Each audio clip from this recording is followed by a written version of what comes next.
Bismillahirrahmanirrahim. Assalamualaikum warahmatullahi wabarakatuh.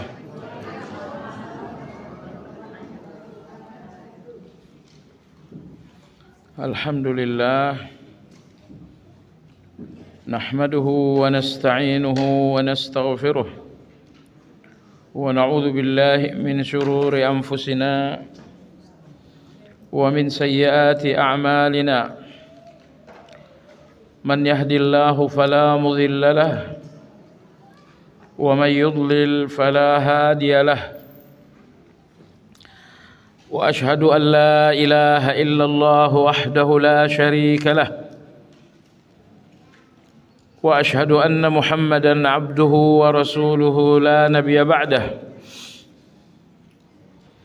اللهم صل وسلم على محمد وعلى آله وأصحابه ومن اهتدى بهديه واستنى بسنته إلى يوم الدين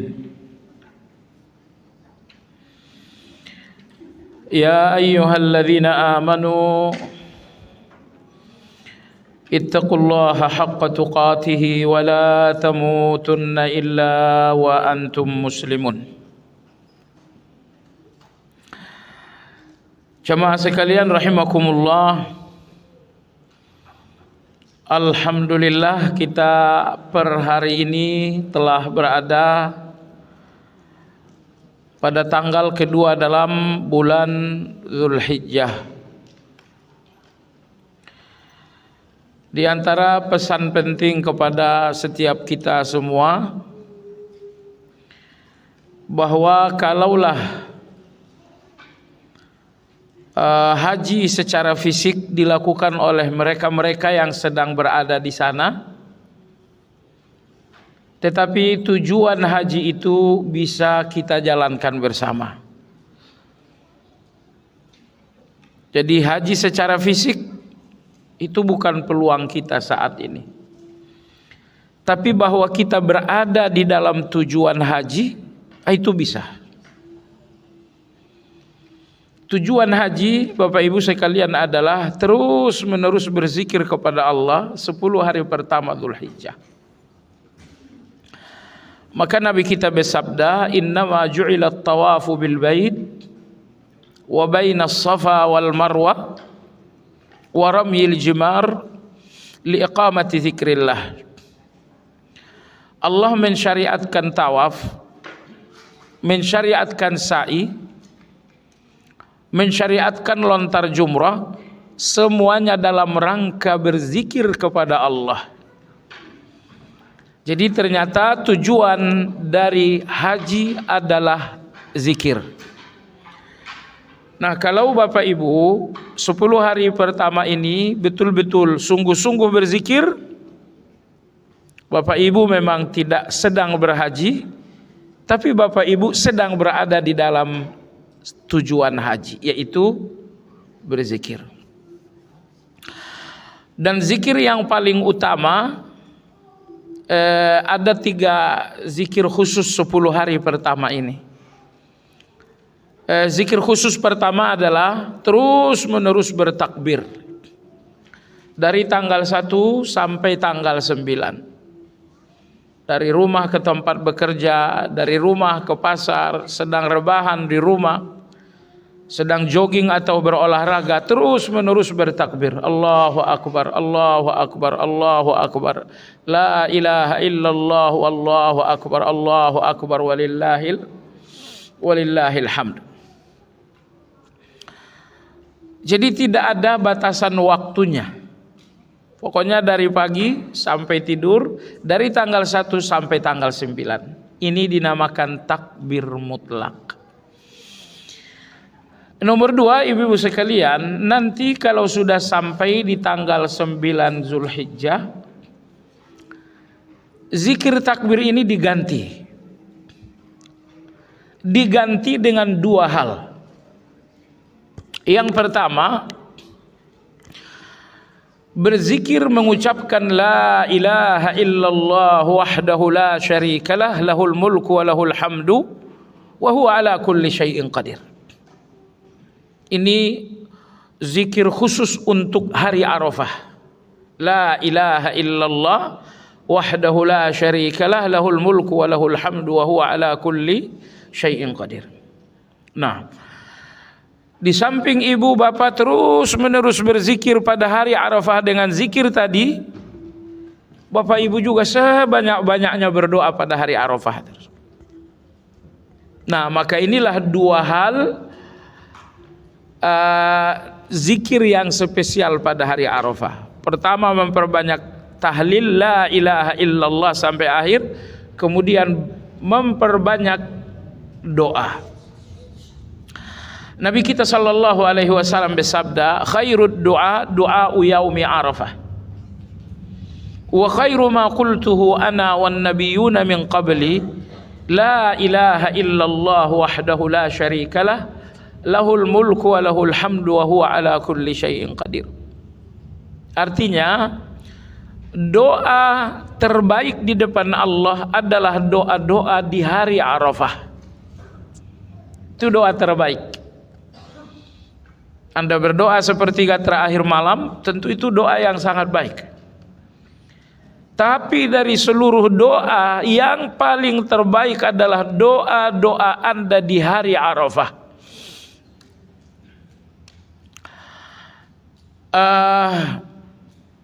Allah Subhanahu wa ta'ala tidak pernah turun ke langit pertama di siang hari, tetapi selalu turun ke langit pertama sepertiga terakhir malam, kecuali pada hari Arafah. Allah Subhanahu wa ta'ala turun ke langit yang pertama. Makanya doa hari Arafah adalah doa terbaik. Baik, inilah tadi dua zikir khusus di Arafah, yaitu banyak-banyak berdoa lalu membacakan kalimat thayyibah atau kalimat tauhid tadi. Ibu sekalian, nanti setelah kita sampai di hari Arafah atau pada malam Lebaran,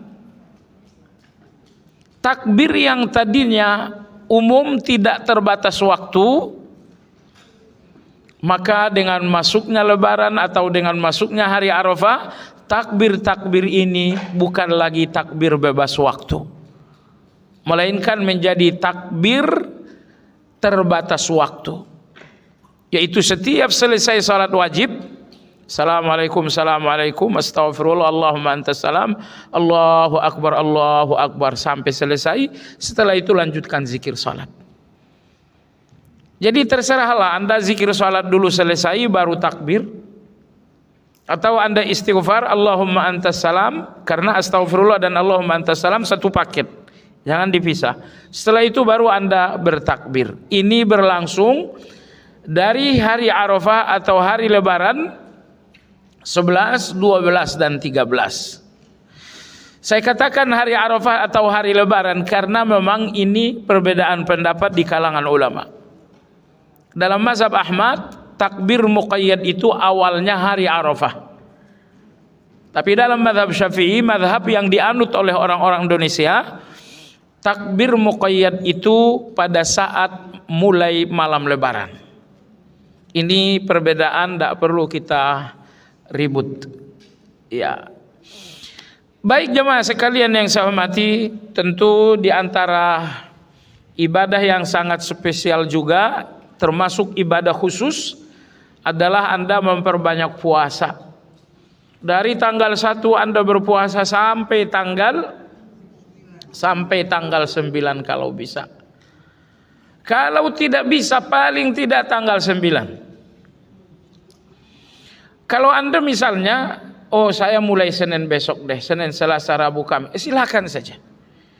Intinya diperbanyak semaksimal mungkin. Semaksimal mungkin 1 tanggal sampai tanggal 9. Atau kurang dari itu nggak jadi soal. Tapi jangan sampai di hari Arafah tanggal 9 Anda nggak puasa. Jangan sampai. Karena ini puasa termahal setelah puasa wajib. Kata Nabi SAW, puasa Arafah ahtasibu indallah an yukaffira sanatal madiyata wal baqiyah. Puasa 1 hari di hari Arafah itu menghapuskan dosa setahun yang lalu dan dosa setahun yang akan datang. menghapus dosa setahun lalu dan dosa setahun yang akan datang. Anda jangan lihat angka setahunnya. Kalau Anda lihat angka setahun itu satu, nampaknya sedikit. Tetapi cobalah Anda bayangkan dalam setahun dosa Anda berapa? Saya kira nggak mungkin 5 miliar iya. Karena dalam sehari dosa kita misalnya anggap 20 kali 360 atau 365 hari, itulah dosa Anda dalam setahun. Tapi besok datanglah puasa hari Arafah. Janji dari Nabi SAW bahwa puasa hari ini membersihkan Anda setahun atas dosa setahun yang lalu dan dosa setahun yang akan datang. Allahu Akbar. Bapak Ibu, betapa Allah Maha Penyayang gitu ya. Seandainya kita hanya bersih dengan istighfar, kemungkinan besar tidak ada yang bersih di antara kita. Karena istighfar kita nggak mungkin lebih banyak daripada dosa-dosa kita. Anda punya jaminan istighfar Anda lebih banyak daripada dosa? Tidak. Tapi Allah Azza wa Jalla Maha tahu bahwa istighfar ini tidak terlalu banyak untuk mengalahkan dosa-dosa.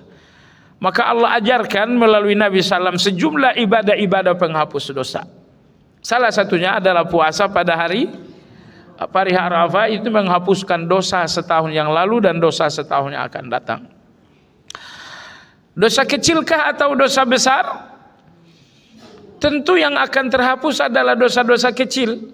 Kenapa? Ingat ibu-ibu sekalian, rata-rata dosa dalam kelalaian kita adalah dosa kecil. Kalau dosa besar kita pun tidak berani main-main. Mana di antara kita ada yang main-main dengan zina? Siapa yang main-main dengan riba? Dah ada orang beriman yang main-main dengan dosa besar ini.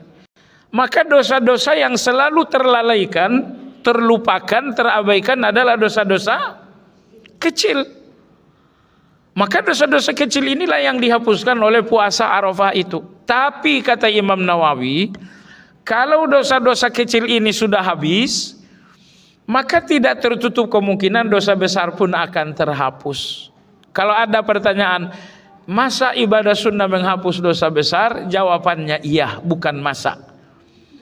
Contoh dalilnya mana? Dalilnya seorang pelacur ngasih air minum kepada seekor, itu wajib atau sunnah? Itu sunnah saja. Tapi coba lihat, perbuatan sunnah ini ternyata menghapus dosa besar selama entah berapa lama lah dia jadi pelacur ya. Jadi sampai dia berstatus pelacur kan berarti itu udah lama kan? Artinya itu sudah ratusan kali berzina. Tapi dosa besar sejumlah ratusan ini dihapus oleh Allah karena satu ibadah sunnahnya itu memberikan minum kepada seekor anjing. Makanya puasa Arafah ini menghapuskan dosa-dosa yang kecil. Kalau dosa kecilnya sudah habis maka dihapuskan lagi dengan dosa besar. Sebagai penutup, ibu bapak sekalian yang saya hormati, tadi kita udah jelaskan ibadah-ibadah khusus, yaitu berpuasa, kemudian zikir. Di samping ibadah-ibadah khusus ini, sungguh-sungguhlah untuk menjalankan ibadah-ibadah umum. Ibadah umum dalam arti ibadah bersifat umum, baik di Zulhijjah ataupun tidak. Misalnya sholat tahajud. Sholat tahajud ini kan bukan khusus di bulan Zulhijjah kan? Dia ada setiap hari, maka dia kategori ibadah umum. Tilawah itu kan tidak hanya ada di 10 pertama Zulhijjah. Dia ada setiap hari, maka dia kategori ibadah umum. Nah, walaupun di 10 hari pertama Zulhijjah ini ada ibadah-ibadah khusus, ada zikir-zikir khusus, tapi tidak berarti ibadah-ibadah umum ini ditinggalkan. Tidak berarti ibadah umum ini ditinggalkan. Ibu yang saya hormati, antara ibadah umum dan ibadah khusus mana yang lebih mahal? Contoh, Anda selesai salat, Assalamualaikum, Assalamualaikum. Ibadah khususnya adalah Astaghfirullah, Allahumma antas salam, tasbih, tahmid, takbir. Itu ibadah khususnya kan? Seandainya seseorang selesai salam, assalamualaikum, assalamualaikum, langsung dia membaca Al-Quran. Ini ibadah apa nih? Baca Al-Quran itu ibadah umum. Anda lakukan ibadah umum di waktu sedang ada ibadah khusus. Ini namanya melakukan yang baik, meninggalkan yang lebih baik.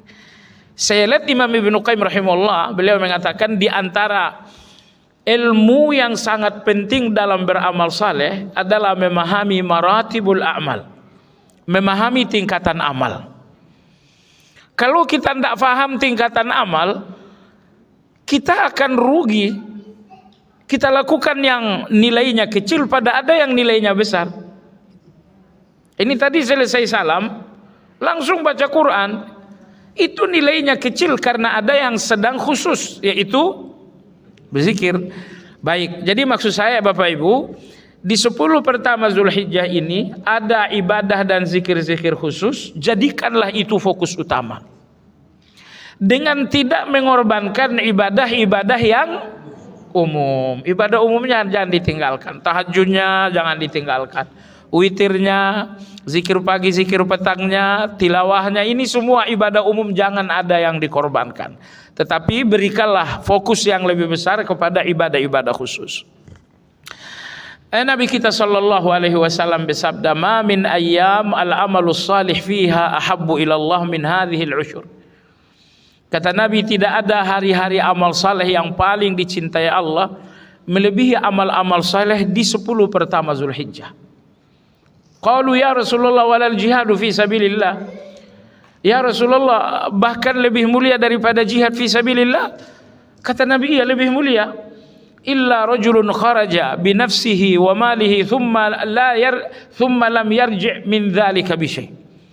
Kecuali seseorang yang pergi berjihad membawa nyawa dan seluruh harta, ternyata tidak ada yang tersisa. Hartanya semuanya habis, nyawanya pun melayang. Jadi ini hadis coba Anda renungkan. Ternyata sholat malam Anda di 10 pertama Zulhijjah ini lebih mahal daripada jihad. Tilawah Anda 10 hari pertama Zulhijjah ini lebih mahal daripada sekedar jihad. Hanya ada satu jihad yang mengalahkan amalan-amalan di bulan Zulhijjah ini. Apa itu? Seseorang yang pergi berjihad membawa seluruh hartanya, lalu kemudian harta itu semuanya habis untuk jihad dan nyawanya pun melayang. Hanya jihad seperti ini yang mengalahkan ibadah di 10 hari pertama Dzulhijjah. Kalau jihad itu tidak dengan 2 kriteria, seseorang pergi berjihad tapi masih pulang, masih selamat. Oh, jihad kamu masih kalah dengan ibadah-ibadah 10 pertama Dzulhijjah. Nah, jadi kawan-kawan kita di Palestina sedang berjihad, semoga Allah berikan mereka kemenangan. Tetapi Bapak Ibu sekalian yang saya hormati, setiap ibadah Anda di 10 pertama Dzulhijjah ini ternyata lebih mahal bagi Allah daripada jihad mereka. Kecuali yang berjihad lalu kemudian tewas di medan jihad tersebut. Baiklah, ini sekedar penjelasan karena di depan kita masih ada 7 hari lagi ya. 7 hari lagi, semoga kita tidak terlambat untuk bersungguh-sungguh. Kajian Asmaul Husna hari ini adalah nama Allah yang ke-13, yaitu Az-Zahir. Yaitu Az-Zahir. Ibu sekalian, sekedar pengantar agar ibu dan bapak punya gambaran tentang nama Allah Az-Zahir. Nama Allah Az-Zahir memiliki 3 makna. Nama Allah Az-Zahir memiliki 3 makna. Makna Az-Zahir yang pertama adalah maha jelas. Az-Zahir artinya maha jelas. Kemudian pengertian Az-Zahir yang kedua adalah Az-Zahir berarti maha menang. Maha menang. Baik, kemudian yang ketiga, Az-Zahir berarti maha tinggi. Maha tinggi. Inilah 3 makna Az-Zahir. Pertama, Az-Zahir artinya maha jelas. Ya, maha jelas itulah asal arti dari kata zahir. Zahir dan batin. Zahir artinya jelas. Baik, zahir dengan arti maha jelas, karena zahir dalam pengertian dasarnya berarti jelas. Zahir dalam pengertian maha menang itu Allah sebutkan pada ayat 14 dalam surat As-Saff. Ayat 14 dalam surat As-Saff Allah sebutkan zahir tapi dengan arti menang. Allah berfirman, fa ayyadana alladzina amanu ala aduwwihim fa asbahu zahirin. Maka kami pun memberikan bantuan, pertolongan terhadap orang-orang yang beriman, fa asbahu zahirin, maka jadilah mereka menang. Jadi zahir dalam ayat 14 surat As-Saff berarti maha menang. Nomor 3, zahir artinya adalah maha tinggi. Mana dalilnya? Dalilnya adalah hadis Nabi, itu yang ada di buku kita. Nabi SAW bersabda, wa anta zahiru falaisa fawqaka syai'. Ya Allah, engkaulah yang maha jelas, yang maha tinggi, maka tidak sesuatu pun di atasmu. Engkau maha tinggi, maka tidak sesuatu pun di atasmu. Itulah pengertian az-zahir sebanyak 3. Baik, kita pertajam lagi. Yang pertama tadi, az-zahir artinya adalah maha jelas sesuai dengan makna dasar dari kata zahir itu. Kenapa Allah maha jelas? Karena semua yang Anda lihat dan yang Anda dengar semuanya menunjukkan adanya Allah. Memang Anda tidak melihat Allah itu, tetapi adanya Allah Azza wa Jalla terbuktikan dengan semua yang nampak, semua yang terdengar, bahkan dengan semua yang terasa. Di depan Anda ada pohon-pohon korma. Itu menunjukkan Allah Subhanahu wa taala, karena Allah yang menciptakannya. Kita mendengarkan suara-suara, itu menunjukkan adanya Allah Azza wa Jalla. Jadi apapun yang nampak oleh mata kita, yang terdengar oleh telinga kita, semuanya menunjukkan adanya Allah. Makanya Allah Az-Zahir maha jelas, karena tidak ada yang lebih jelas dari jelasnya Allah. Tidak ada yang lebih jelas melebihi jelasnya Allah. Semua yang ada di depan kita Allah yang bikin. Bukankah itu menunjukkan adanya Allah? Baik.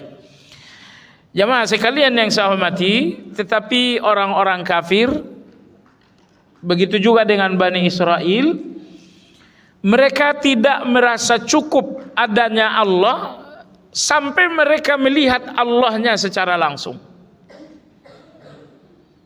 Ini tabiat orang-orang kafir dan Bani Israel. Mereka tidak merasa cukup mengimani Allah hanya dengan melihat bukti adanya Allah. Ini laut, Allah yang ciptain. Itu langit, Allah yang menciptakan. Ini bumi, Allah yang menciptakan. Berarti Allah itu ada dan sangat jelas adanya. Bagi mereka enggak cukup. Mereka menuntut melihat Allah Subhanahu wa ta'ala. Anda lihat dalam surat Al-Baqarah, bagaimana Bani Israel berkata kepada Nabi Musa alaihi salam, kata mereka, lan nu'mina laka hatta narallaha jaharatan.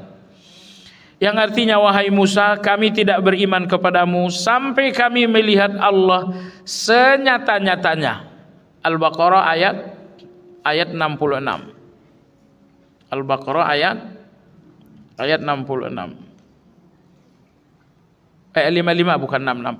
Ayat 55. Kami tidak beriman kepadamu sampai kami melihat Allah. Artinya orang-orang Bani Israel ini yakin Allah itu ada. Mereka yakin Allah itu ada, Tapi mereka nggak merasa cukup dengan itu. Mereka menuntut kami ingin melihat Allah. Nah, jamaah sekalian, ini adalah level keimanan Bani Israel. Jamaah sekalian yang saya hormati, jadi tidak perlu lagi kita mengikuti jejak-jejak mereka ini. Saya sih pengen melihat Allah gitu. Itu nggak terjadi di dunia ini. Adanya terjadinya di mana? Terjadinya di surga. Ulama-ulama kita menjelaskan ada 3 tingkatan kebahagiaan di surga. Ada 3 tingkatan kebahagiaan di surga. Kebahagiaan pertama, begitu Anda masuk surga, terlihatlah oleh Anda segala hal yang nggak pernah terlihat. Terdengarlah oleh Anda segala hal yang nggak pernah terdengar. Anda menyaksikan hal-hal yang nggak pernah terhayalkan semacam ini. Di dunia ini seindah-indahnya Turki, seindah-indahnya negara lain masih bisa Anda bayang-bayangkan. Tapi kebahagiaan pertama surga, begitu Anda sampai di dalam, pintu terbuka, Anda pun masuk, Anda melihat segala-galanya yang gak pernah nampak selama ini. Allah berfirman dalam surat As-Sajdah, "Fala ta'lamu nafsum ma ukhfiya lahum min qurrati a'yun jazaa'an bima kanu ya'malun." Setiap orang tidak tahu apa yang sedang disembunyikan Allah untuknya. Jadi Allah menyembunyikan sesuatu untuk Anda. Jazaa'an bima kanu ya'malun. Ini semua adalah upah dan balasan atas perbuatan-perbuatan ibadah selama di dunia. Ini kebahagiaan pertama Bapak Ibu. Saat masuk surga, terlihatlah yang gak pernah nampak. Terdengarlah yang gak pernah terdengar. Terlihatlah sesuatu yang gak pernah terlintas dalam pikiran selama ini. Baik. Kebahagiaan yang kedua jemaah sekalian, apa kebahagiaan yang kedua? Anda telah diantarkan, bukan diantarkan, Anda akan pergi ke tempat Anda sendiri di dalam surga. Inilah kapling, inilah istana, inilah semua kemewahan untuk Anda. Begitu Anda sampai di tempat yang memang khusus bagi Anda, kebahagiaan tadi semakin luar biasa. Tiba-tiba datang kebahagiaan yang kedua. Kebahagiaan yang kedua ketika Allah menyapa dan mengatakan salamun qaulam mir rabbir, surat Yasin. Tiba-tiba Allah menyapa, assalamualaikum ya ahlal jannah. Kalau tadi Anda baru melihat surganya, sekarang Anda mendengarkan suara Allah. Suara Allah menyapa assalamualaikum.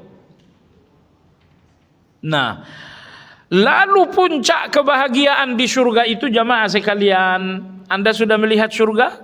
Anda sudah mendengarkan suara Allah ucapkan salam? Puncaknya jamaah sekalian, Allah pun menyingkap hijab.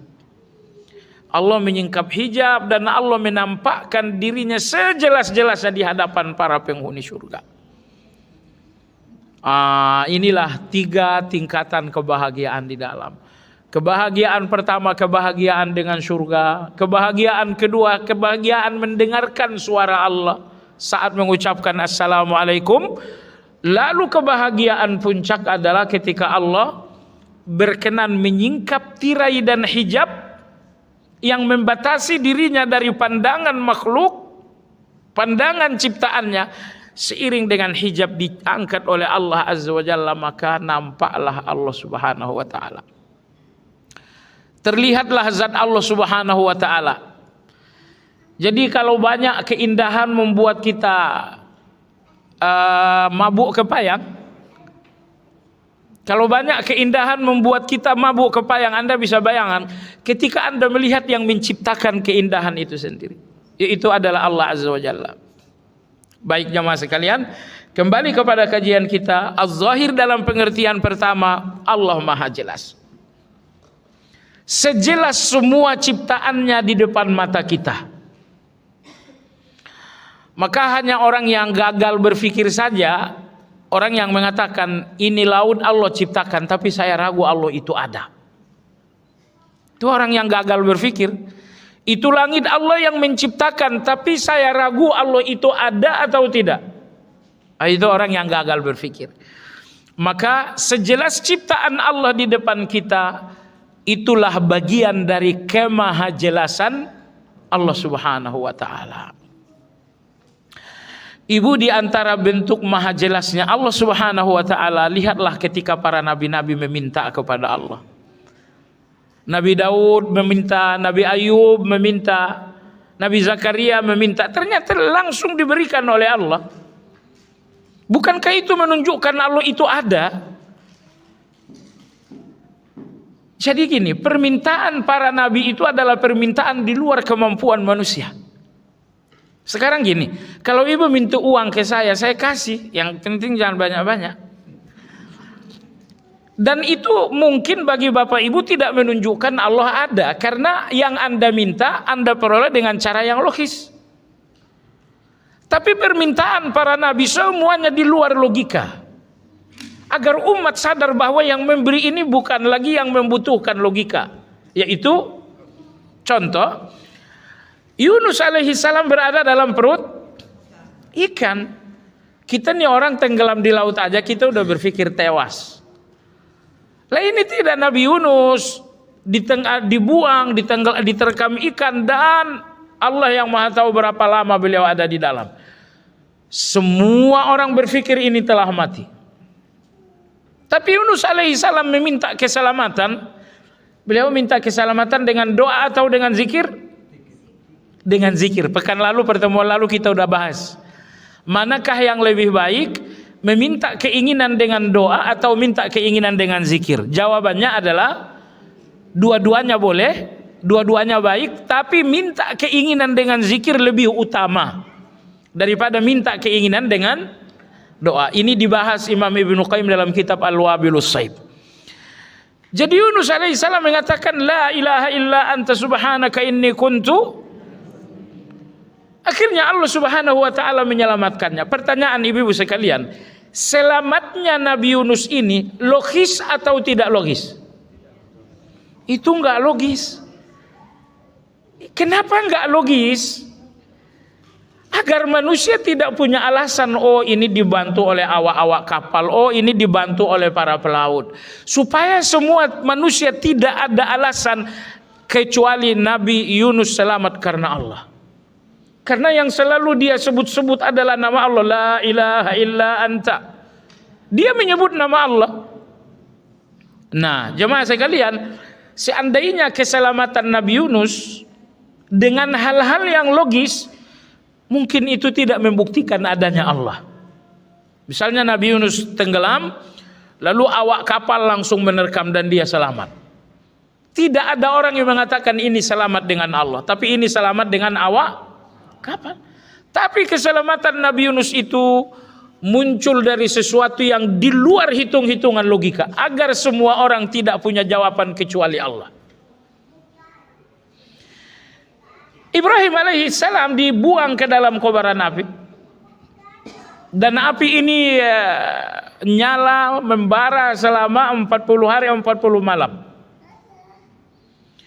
Dan ternyata Nabi Ibrahim alaihissalam selamat, bahkan kedinginan. Ibu yang saya hormati, seandainya keselamatan Nabi Ibrahim karena hujan turun, Nabi Ibrahim begitu hendak dibuang hujan turun, semua orang mengatakan Ibrahim selamat karena hujan. Dan itu tidak menunjukkan adanya Allah bagi manusia. Tapi keselamatan Nabi Ibrahim adalah keselamatan di luar hitung-hitungan logika, agar semua orang tidak punya jawaban kecuali Allah. Ibrahim selamat bukan karena ada api yang memadamkan, enggak ada angin yang memadamkan api, enggak ada hujan yang memadamkan api. Keselamatan ini betul-betul ajaib. Kenapa? Karena Allah ingin kirimkan pesan kepada seluruh manusia. Allah ingin katakan, wahai manusia, kemampuan kalian manusia hanya sebatas kalkulasi logika. Itu kemampuan kita. Ibu mampu, bapak mampu, saya mampu dalam hal-hal yang memang logis. Maka dalam hal-hal yang tidak logis, manusia nggak punya kemampuan. Masak sehingga beras jadi nasi, logis nggak? Ibu bisa, saya juga bisa. Tapi hal-hal yang tidak logis itu di luar kemampuan manusia. Makanya Anda lihat mukjizat para nabi semuanya di luar logika.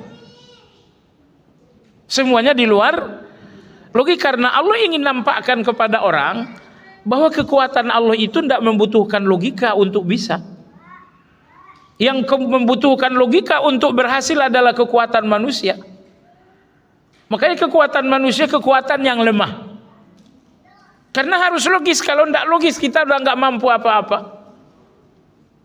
Baik. Zakaria alaihissalam usia hampir 100 tahun, istrinya 80 tahun lebih, kakek dan nenek. Masih logiskah mereka punya anak? Enggak logis lagi. Tapi Allah mengatakan inna nubasyiruka bighulamin ismuhu Yahya. Wahai Zakaria, kamu akan saya beri kabar gembira dengan seorang anak yang bernama Yahya.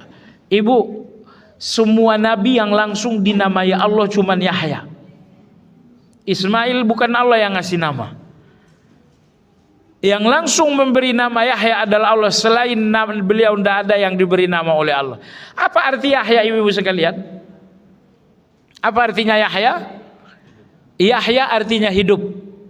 Kenapa Allah menamai Yahya dengan Yahya yang berarti hidup? Karena istri Nabi Zakaria setiap hamil keguguran, hamil lagi keguguran lagi, hamil lagi keguguran lagi. Entah berapa kali hamil selalu keguguran. Maka di kehamilan yang terakhir Allah mengatakan, wahai Zakaria, ini kehamilan istrimu, seorang anak di dalam, aku yang ngasih namanya itu Yahya. Sehingga Zakaria dan istrinya udah nggak ragu lagi, oh ini nggak bakal gugur, karena Allah udah langsung memberi nama dengan la haula wala quwata illa. Ibu, hanya karena Allah ngasih nama Yahya ndak gugur. Kekuasaan Allah enggak sih? Kalau kita yang ngasih nama Yahya mungkin lebih cepat gugur itu. Karena ucapan kita enggak ada pengaruhnya apa-apa, tapi ya Allah, Allah yang Maha Kuasa. Hanya karena anak ini Allah kasih nama dengan Yahya, betul-betul tidak gugur. Ya Allah, betapa Maha Kuasanya Allah Azza wa Jalla. Hanya dengan satu nama dari Allah, maka lahirlah beliau dalam keadaan sehat walafiat. Baik, lahirlah Nabi Yahya, dan itu semua di luar logika. Kenapa di luar logika? Karena Allah sedang memberikan pesan kepada semua manusia. Kata Allah, aku ada, kalian tidak boleh ragu. Seandainya kelahiran itu harus logis, nggak akan ada Zakaria, nggak akan ada Yahya ini, karena ini udah nggak logis lagi. Tapi Allah Maha Mampu, kemampuan Allah ini bahkan mematahkan hitung-hitungan logika kita. Lahirlah Yahya di luar hitungan logika. Selamatlah Nabi Ibrahim di luar hitungan logika. Laut Merah dikeringkan sekejap oleh Allah di luar logika. Ini semua menunjukkan adanya Allah. Jadi misalnya orang-orang komunis mengatakan, ya kalau pohon-pohon ini ada karena memang dia ada. Oke, jadi ketika nabi-nabi tadi dalam keadaan susah, mereka meminta pertolongan kepada yang namanya Allah, lalu mereka selamat. Bukankah itu menunjukkan bahwa Allah itu ada? Siapa yang disebut-sebut Nabi Musa ketika beliau ada di Laut Merah? Beliau menyebut Allah Subhanahu wa taala. Ternyata laut itu dikeringkan oleh Allah. Siapa yang mengeringkan? Jawabannya nama yang tadi disebut-sebut oleh Nabi Musa alaihissalam, dan dia adalah Allah Subhanahu wa taala. Maka jamaah sekalian, kalau ada yang menginginkan, saya ingin Allah itu jelas dengan zatnya, mohon maaf, itu namanya tidak mengenal diri. Kenapa tidak mengenal diri? Mata kita ini tidak mampu melihat Allah. Jangankan melihat Allah, ngelihat jin aja Anda nggak bisa. Ngelihat virus saja Anda nggak bisa lihat. Betapa terbatasnya pandangan mata kita. Maka maha jelasnya Allah bukan maha jelasnya zat, tapi maha jelasnya Allah pertama adalah maha jelasnya sifat-sifat Allah. Maha jelasnya perbuatan-perbuatan Allah. Ini terjadinya tsunami. Betapa maha jelasnya perbuatan Allah. Terjadi gempa bumi. Betapa maha jelasnya perbuatan Allah. Maha jelas perbuatan Allah, maha jelas sifat-sifat Allah. Jelasnya sifat dan perbuatan Allah mengantarkan kita bahwa adanya Allah itu tidak mungkin diingkari. Adanya Allah itu nggak mungkin diingkari. Sifatnya ada di depan kita. Sifat pertama, Allah maha memberi. Ketika Anda berdoa Allah kasih.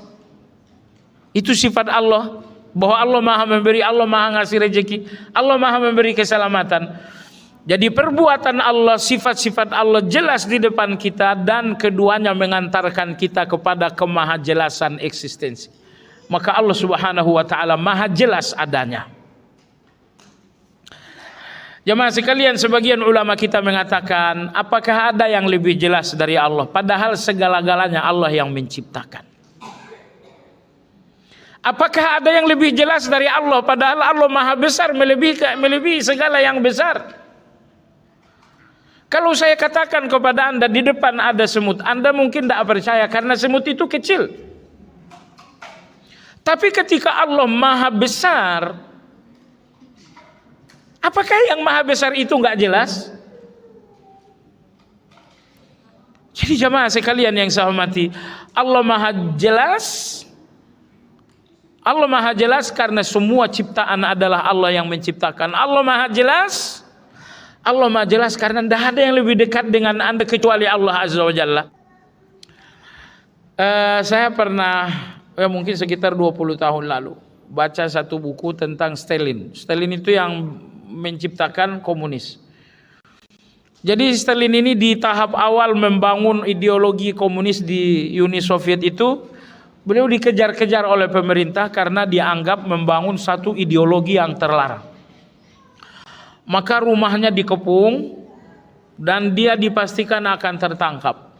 Ternyata dia keluar dari belakang rumah, lalu bersembunyi di bawah gerobak kecil.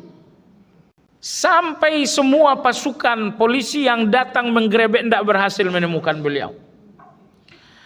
Beberapa tahun kemudian akhirnya komunisme ini pun dilegalkan pemerintah. Dia diundang dalam satu wawancara.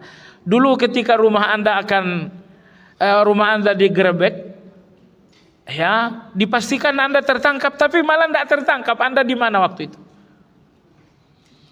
Beliau mengatakan, saya sembunyi di bawah gerobak di belakang rumah, sambil saya mengatakan, wahai Tuhannya Muhammad, tolonglah.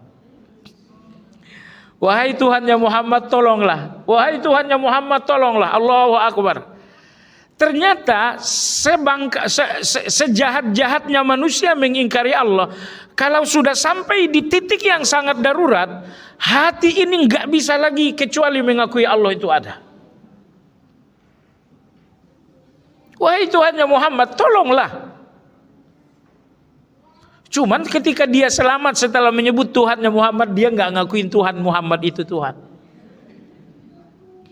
Bagusnya Stalin ini harusnya darurat terus. Baik, kita mundur jauh ke belakang. Fir'aun, ketika Fir'aun pada akhirnya tenggelam.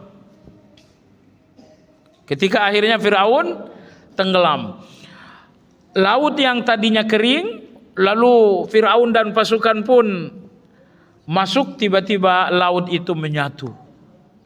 Bayangkan di mana lagi kebesaran seorang manusia kalau dia sudah terombang-ambing di tengah samudra. Hilang kebesaran itu sudah. Kebesaran itu yang selama ini membuat Firaun ini mengaku Tuhan. Ketika sudah ada di tengah samudra, nggak ada lagi pasukan, nggak ada lagi uang, kebesaran itu lenyap. Ketika kebesaran lenyap, akhirnya Firaun ini ngaku juga kebenaran yang selama ini tersembunyi di dalam takaburnya. Beliau mengatakan, amantu annahu la ilaha illa alladhi amana bihi banu Israel. Beliau mengatakan, aku beriman dengan Tuhan yang diimani Bani Israel.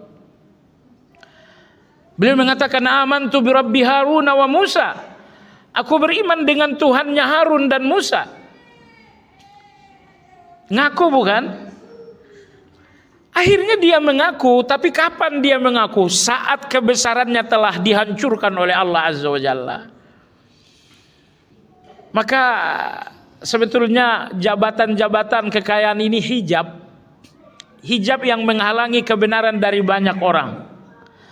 Makanya ketika hijab itu telah dikoyak-koyak Allah untuk Firaun di tengah lautan, Firaun tidak bisa menghentikan kebenaran dalam hatinya. Akhirnya dia mengatakan, amantu bi rabbi Harun wa Musa. Aku beriman dengan Tuhannya Harun dan Tuhannya Musa. Jemaah sekalian, tetapi keimanan kalau sudah sampai di titik yang sangat darurat udah nggak laku, iya kan? Keimanan Anda, taubat Anda laku dalam keadaan Anda masih punya banyak pilihan. Tapi begitu Anda sudah sampai di titik darurat, keimanan udah nggak laku. Anda mau melakukan apa lagi untuk Allah? Nah, jadi baiklah jemaah sekalian yang saya hormati. Jadi sejahat-jahatnya Firaun mengingkari Allah, tapi begitu ia sampai di titik paling darurat, akhirnya dia pun tak bisa menahan diri kecuali mengakui bahwa Allah adalah Tuhan yang benar. Cuman Bapak Ibu sekalian perhatikan betapa takabur itu nggak sepenuhnya lepas. Seandainya Firaun saat itu menyebutkan nama Allah, keimanannya diterima oleh Allah. Seandainya dia mengatakan amantu billah, aku beriman dengan Allah, keimanannya diterima oleh Allah Azza wa Jalla. Tapi dia enggak menyebutkan nama Allah, tapi menyebutkan Musa. Beliau mengatakan, aku beriman dengan Tuhannya Musa, aku beriman dengan Tuhannya Harun. Kenapa sih tidak disebutkan namanya langsung? Gengsi, takabur tidak sepenuh. Ya Allah, terlalu lama takabur ini ibu sekalian, sehingga di titik yang sangat darurat itu tidak sepenuhnya takabur ini lepas. Maka ulama kita mengatakan, kenapa pengakuan Firaun tidak diterima oleh Allah? Karena dia nggak mengakui nama Allah secara jelas. Seandainya dia mengatakan amantu billah, diterima oleh Allah Azza wa Jalla. Tapi Anda lihat dalam surat Thaha, beliau tidak menyebutkan nama Allah, tapi menyebutkan Musa dan Harun. Aku beriman dengan Tuhannya Harun, aku beriman dengan Tuhannya Musa. Baiklah jemaah sekalian yang saya hormati, jadi pengertian az-zahir yang pertama, Allah Maha jelas. Jelas perbuatan-perbuatan Allah, jelas sifat-sifat Allah. Mau lihat perbuatan Allah, lihatlah di depan kita semuanya perbuatan Allah. Langit itu perbuatan Allah karena Allah yang menciptakannya. Laut itu perbuatan Allah, Allah yang menciptakannya. Jemaah sekalian, pengertian az-zahir yang kedua, apa tadi yang kedua? Yang maha menang. Yang maha menang. Apa pengertian Allah Subhanahu wa taala maha menang? Maksudnya Bapak Ibu sekalian, semua orang yang mencoba berhadap-hadapan dengan Allah pasti akan kalah. Tidak ada orang yang menang berhadap-hadapan dengan Allah Azza wa Jalla. Firaun dengan segala harta luar biasa, pasukan luar biasa, mencoba menghadapkan keluar biasaannya di depan Allah. Akhirnya patah berkeping-keping. Abraha, siapa Abraha ini? Panglima yang memimpin pasukan dari Yaman untuk menghancurkan, karena Yaman saat itu dikuasai Romawi. Rajanya bernama Bukhtanasar. Bukhtanasar ini mengirimkan pasukan dengan panglima bernama Abraha. Tujuannya adalah untuk menghancurkan Ka'bah.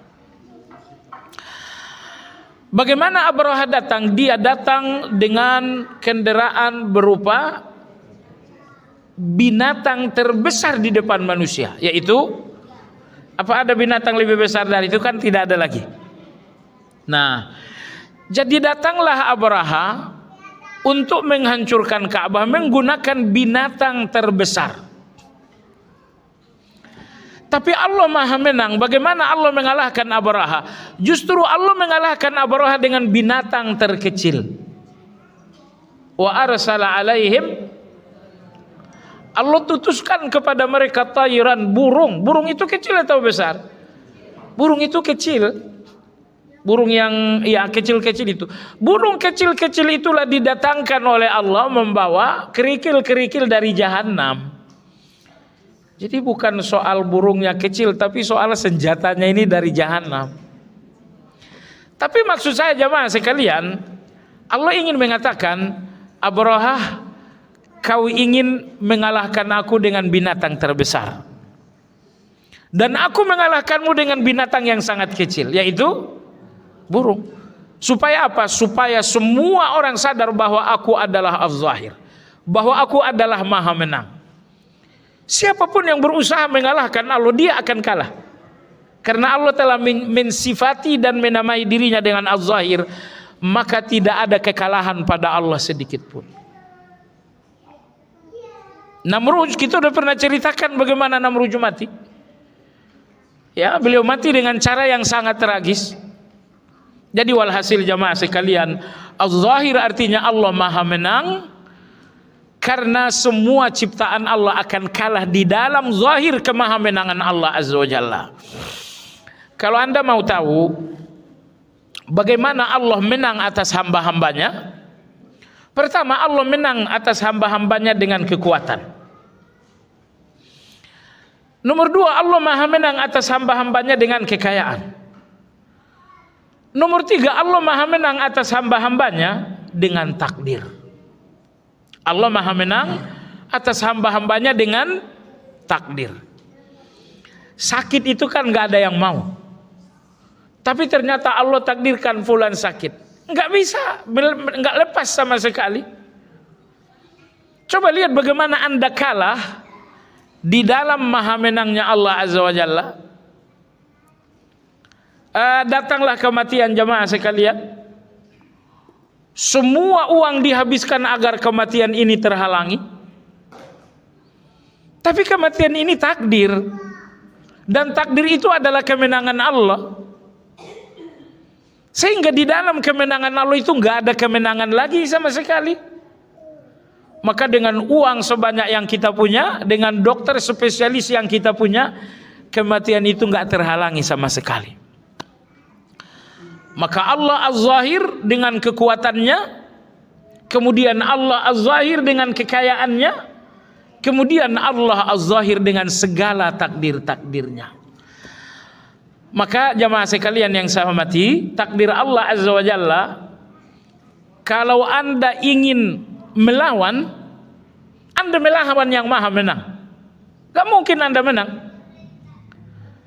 Semakin Anda melawan takdir, semakin Anda sakit, semakin Anda menderita. Karena Anda melawan yang gak mungkin kalah. Nah, oleh sebab itu ambillah posisi menyerah di depan takdir Allah. Kalau ini takdir Allah, ya udah saya menyerah, saya pasrah. Justru begitu Anda pasrah, takdir tetap terjadi, tapi hati Anda tidak terlalu sakit. Semua orang-orang yang trauma, orang-orang yang sakit dengan takdir Allah adalah orang-orang yang berusaha melawan, ternyata nggak bisa dilawan. Iya, karena Allah Az-Zahir Maha Menang, mana mungkin bisa dilawan. Allah berfirman dalam surat An-Nisa, "Aynama takunu yudrikkumul maut walau kuntum fi burujim musyayyadah." Dimanapun kalian berada, mati akan menjumpai kalian, walaupun kalian berada di benteng yang sangat kokoh. Baik, ini pengertian Az-Zahir yang kedua, Allah Maha Menang. Tapi walaupun Allah Maha Menang, Allah menempatkan kemenangannya tidak terlepas dari nama-nama yang lain. Maksud saya begini, Preman-preman itu menempatkan kemenangan mereka dengan cara yang sangat zalim. Penguasa-penguasa yang jahat itu pun membangun kemenangan mereka dengan cara yang zalim. Tapi Allah yang Maha Az-Zahir, Maha Menang, bagaimana Allah menempatkan kemenangannya? Jawabannya, Allah menempatkan kemenangannya penuh dengan kebijaksanaan, penuh dengan kasih sayang. Maka tidak pernah kemenangan itu datang di waktu yang salah atau kepada orang yang salah. Kemenangan Allah Azza wa Jalla selalu datang di waktu yang tepat, pada orang yang tepat. Jadi walaupun Allah menamai dirinya dengan Az-Zahir, Maha Menang, ternyata ini tidak berarti kita harus melihat ini dengan pandangan negatif. Karena kemahamenangan Allah tidak lepas dari Hakim, kemahabijaksanaannya, tidak lepas dari Ar-Rahmanir Rahim, kasih sayangnya. Baik, pengertian Az-Zahir yang ketiga adalah Allah Maha Tinggi. Allah Maha Tinggi, ya, karena Allah berkali-kali dalam Al-Quran mengatakan tsummastawa 'alal arsy. Kemudian Allah bersemayam di atas arsy. Pertemuan lalu kita sudah sampaikan jarak antara bumi dan langit pertama 500 tahun perjalanan. Langit pertama, kedua 500, 2, 3, 500 sampai 7. Untuk sampai di langit ke-7 Anda butuh berapa? 35.000 tahun perjalanan. Lalu di atas langit yang ke-7 ada sungai. Dasar sungai sampai permukaan sungai itu pun butuh 500 tahun juga. 45.000 tahun. Lalu di atas hamparan sungai tersebut disitulah ada arsy. Lalu di atas arsy itu adalah Allah. Lalu di atas Allah itu udah nggak ada lagi. Wa antaz zahiru falaisa fawqaka syai'. Ya Allah, engkaulah yang maha tinggi, maka nggak ada apa-apa lagi di atasmu. Engkau maha tinggi, maka tidak ada apa-apa lagi di atasmu. Langit pertama itu tinggi, tapi di atasnya ada langit kedua. Gubernur itu tinggi, tapi di atasnya masih ada presiden. Semua tinggi pada selain Allah adalah tinggi yang relatif. Satu-satunya tinggi yang bersifat mutlak 100% hanya tingginya Allah. Karena Allah Maha Tinggi, maka tidak ada lagi di atas Allah. Baik, jadi inilah pengertian Az-Zahir yang ketiga, bahwa Allah Subhanahu wa taala Maha Tinggi dan tidak sesuatu pun di atasnya. Baik. Ibu yang saya hormati, inilah tadi 3 arti dari Az-Zahir. Tetapi ibu yang saya hormati, ketika Az-Zahir dan Al-Batin digandengkan, maka makna Az-Zahir itu adalah Maha Tinggi. Tidak boleh lagi Az-Zahir diartikan dengan Maha Jelas atau Maha Menang ketika Az-Zahir digandengkan dengan Al-Batin. Misalnya ada barang Anda yang hilang, lalu Anda berdoa, Allahumma ya Zahir, Allahumma ya Zahir, Allahumma ya Zahir, nampakkanlah dan bantulah menemukan barangku yang hilang. Itu sih Az-Zahir artinya maha jelas. Tapi kalau Anda mengatakan Allahumma ya Zahiru ya Batin, ketika Zahir dan Batin ini digandengkan, maka maknanya hanya satu, yaitu Allah Maha Tinggi. Baiklah jemaah sekalian yang saya hormati, pembahasan terakhir adalah berdoa dengan nama Az-Zahir. Pertama adalah doa ibadah. Apa saja ibadah-ibadah dan keimanan-keimanan kita dalam hubungannya dengan nama Allah Az-Zahir? Allah Az-Zahir dialah yang Maha Tinggi, yang menampakkan atau menzahirkan hujjah, bukti-bukti nyata perbuatan-perbuatannya serta ayat-ayat yang dapat dibaca atau dilihat. Maka barang siapa yang merenungi keadaan langit, bumi, niscaya ia akan mengetahui secara yakin bahwa ia memiliki Rabb yang Maha mengatur dan Maha menciptakan. Ini ibadah yang pertama. Apa itu? Jangan lagi dalam hati ini ada keraguan-raguan tentang Allah. Ketika Allah menamai dirinya dengan Az-Zahir Maha Jelas, Karena Allah tidak mau dalam hati kita ada awan-awan yang menutupi kemahajelasan Allah. Supaya hati ini melihat Allah sejelas-jelasnya, maka hendaklah kita melihat keadaan ciptaan langit dan bumi. Ya, Allah ciptakan langit, alangkah Allah maha luar biasa. Ya Allah, setetes air, ini air Bapak Ibu sekalian, saya nggak puasa hari ini. Ini air, apa bahan Allah menciptakan ini? Kalau kita bikin rumah bahannya jelas. Ada batako, ada semen, ada pasir. Tapi ini air, Allah ciptain. Pertanyaan, apa bahan Allah menciptakan air ini?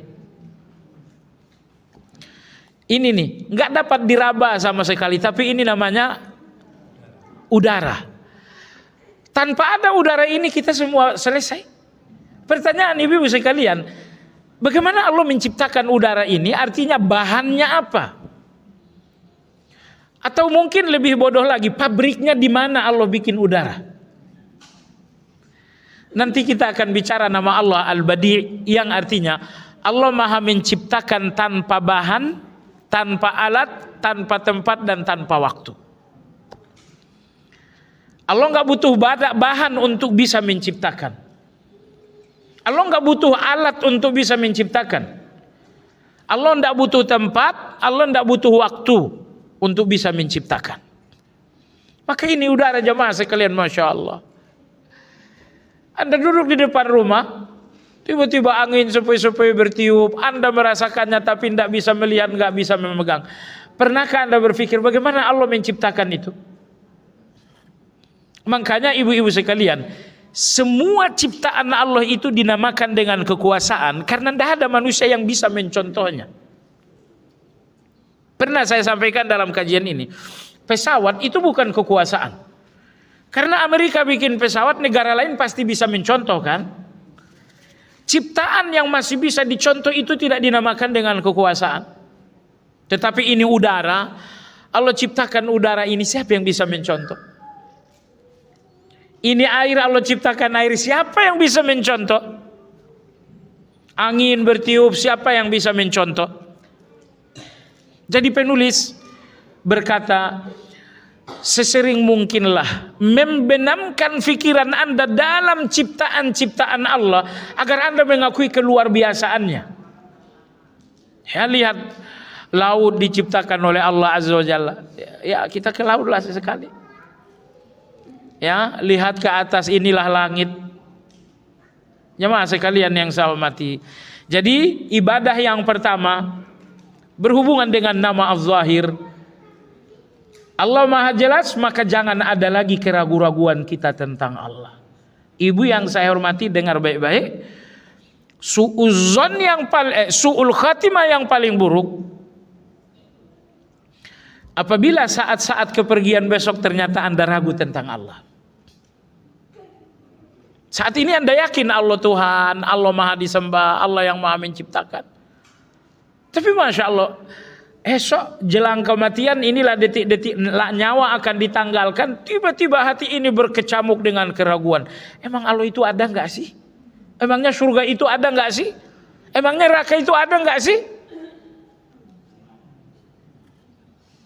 Su'ul khatimah yang paling buruk bagi seorang muslim, ketika di dalam kematian dia ragu tentang Allah Azza wa Jalla. Dan keraguan terburuk, Anda ragu tentang neraka, itu sangat buruk. Anda ragu tentang surga, sangat buruk. Tapi keraguan yang paling buruk, kalau sampai Anda ragu bahwa Allah Maha Esa. Makanya orang-orang yang sedang melewati sakaratul maut, kita bimbingkan la ilaha illallah untuk membantu hatinya selalu yakin bahwa tidak ada yang diibadahi dalam kebenaran kecuali Allah Subhanahu wa taala. Oleh sebab itu Nabi kita ajarkan kita doa. Apa itu? Allahumma ya muqallibal qulub, Allahumma ya musarrifal qulub, sarrif qalbi. Nah, kalau ibu bertanya, bapak bertanya, siapakah orang yang paling berpotensi mengalami keraguan-raguan sewaktu sakaratul maut? Jawabannya adalah mereka orang yang sepanjang hayat pun selalu ragu-ragu tentang Allah. Ketika Anda berdoa, Allah ngasih enggak sih? Ketika Anda dalam keadaan sulit, Allah membantu enggak ya?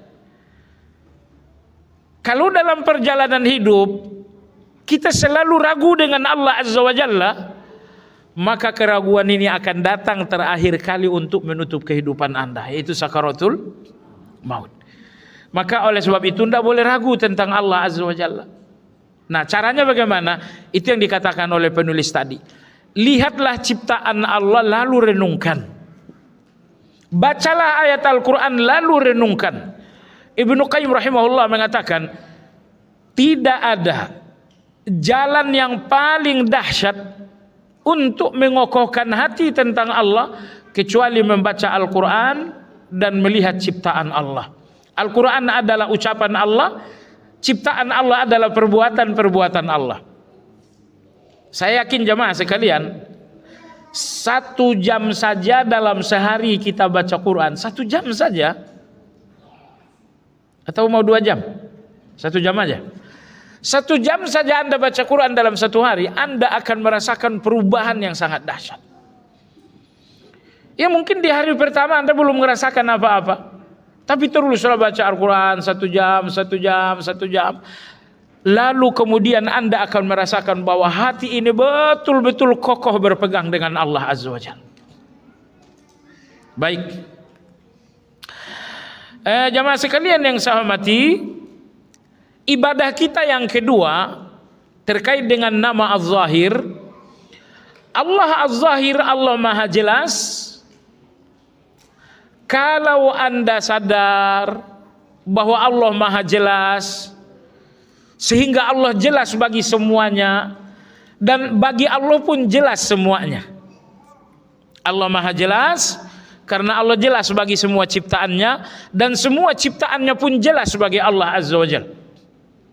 Dalam surat Al-An'am Allah berfirman, wa indahu mafatihul ghaib la ya'lamuha illahu wa ya'lamu ma fil barri wal bahr wa ma tasqutu min waraqatin illa ya'lamuha wala habbatin fi dhulumatil ardi wala ratabi wala yabis illa fi kitabim mubin. Ayat 59. Wa indahu mafatihul ghaib la ya'lamuha illahu. Semua yang gaib hanya Allah yang tahu. Kenapa? Karena Allah Maha Jelas. Allah Maha Jelas bahwa Allah jelas bagi semua ciptaannya, dan semua ciptaannya pun jelas bagi Allah. Perhatikan dalam ayat ini, wa ya'lamu ma fil barri wal bahr. Semua yang ada di daratan ini Allah tahu. Wal bahr, semua yang ada di dalam lautan Allah pun tahu. Wa ma tasqutu min waraqatin illa ya'lamuha. Tidak satu lembar daun pun jatuh melainkan Allah tahu. Wala habbah, dan tidak satu buah atau biji-bijian jatuh melainkan Allah tahu. Wala ratabin wala yabis, berapa buah-buahan yang mentah, berapa yang udah matang, semuanya Allah tahu. Jadi coba renungkan jamaah sekalian, daun detik ini berapa daun yang jatuh di pedalaman Afrika, pedalaman Kalimantan, pedalaman Sumatera, kita nggak tahu. Tapi Allah mengatakan tidak satu pun jatuh daun di muka bumi melainkan Allah tahu bahwa itu jatuh dan kemana jatuh. Tidak satu pun biji dan buah-buahan yang jatuh melainkan Allah tahu. Buah-buahan yang mentah, buah-buahan yang matang, semua jumlahnya Allah tahu. Kenapa demikian? Karena Allah Az-Zahir. Allah Maha Jelas, sehingga Allah jelas bagi semua ciptaannya, dan semua ciptaannya pun jelas bagi Allah. Nah, kalau Anda jelas bagi Allah, berarti tidak ada yang bisa Anda sembunyikan bagi Allah. Tidak ada yang bisa Anda sembunyikan kepada Allah Azza wa Jalla. Nah, kalau ternyata tidak ada yang Anda sembunyikan bagi Allah, maka tidak perlu lagi dalam hati ini ada ujub. Maka dalam hati ini pun tidak lagi ada riya. Dalam hati ini tidak lagi ada takabur. Dalam hati ini tidak lagi ada sum'ah. Kenapa? Karena Anda yakin bahwa Allah Az-Zahir. Allah Maha Jelas dengan dua pengertian. Allah jelas bagi semua ciptaannya. Pengertian yang kedua, semua ciptaannya pun jelas bagi Allah. Sehingga apa yang ada dalam pikiran Anda jelas bagi Allah. Apa yang ada dalam hati Anda jelas bagi Allah Azza wa Jalla. Nah, ibu yang saya hormati, dalam surat Al-Baqarah halaman pertama dalam juz kedua, Nabi kita sallallahu alaihi wasallam setelah salat bertahun-tahun menghadap ke Baitul Maqdis, Nabi kita ingin agar kiblat ini berubah. Agar kiblat itu jangan lagi Baitul Maqdis tapi Ka'bah. Tetapi Nabi kita sallallahu alaihi wasallam malu untuk terus terang kepada Allah Azza wa Jalla. Ya Allah, gantilah kiblat. Jangan lagi Baitul Maqdis tapi Ka'bah. Keterus terangan ini Rasulullah sallallahu alaihi wasallam malu. Namun walau beliau malu, beliau tidak bisa menutup-nutupi keinginan, saya memang pengennya Ka'bah. Baik. Apa yang dilakukan Nabi terhadap keinginan itu ketika beliau malu mengucapkannya dalam doa? Ternyata Nabi selalu memandang ke langit. Begitu keinginan ini datang, beliau memandang ke langit. Keinginan ini datang, beliau memandang ke langit. Akhirnya Allah Subhanahu wa taala berfirman, "Qad nara taqalluba wajhika fis sama, falanuwalliyannaka qiblatan tardaha, fawalli wajhaka syatral Masjidil Haram." Yang artinya qad nara taqalluba wajhika fis sama. Ayat 144 dalam surat Al-Baqarah. Allah berfirman, Muhammad, kami lihat kamu bolak-balik memandang ke langit. Kamu bolak-balik memandang ke langit ini Muhammad. Falanuwalliyannaka kiblatan tardoha. Baiklah, akan kami ubah kiblat yang kau ridhai, kiblat yang kau inginkan. Fawalli wajhaka syatral Masjidil Haram. Maka hadapkanlah wajahmu ke Masjidil Haram. Ayat 144 ini menunjukkan betapa jelasnya kita bagi Allah Azza wa Jalla. Nabi kita tidak berbicara untuk keinginannya.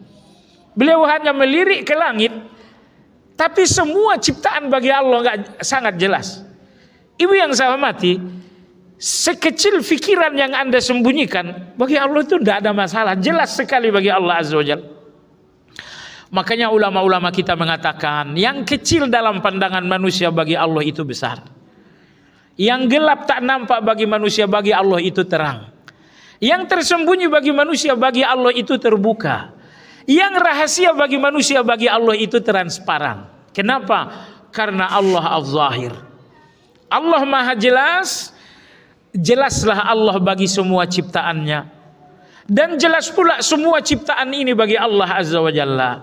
Baik, jadi kalau lahiriah batiniah Anda jelas bagi Allah, jangan lagi ada yang disembunyi-sembunyikan. Ibu yang saya hormati, dengki kita dengan harta tetangga kita karena Anda nggak tahu bahwa dengki Anda ini jelas bagi Allah. Dendam Anda dengan ucapan seorang kawan, dendam ini ada dalam hati Anda jemaah sekalian. Kenapa dendam ini ada? Karena Anda nggak tahu bahwa dendam ini jelas bagi Allah. Rencana-rencana buruk Anda bisa Anda sembunyikan dari manusia, tapi Allah Az-Zahir, Allah Maha Jelas, sehingga nggak ada yang tersembunyi di depan Allah Subhanahu wa taala.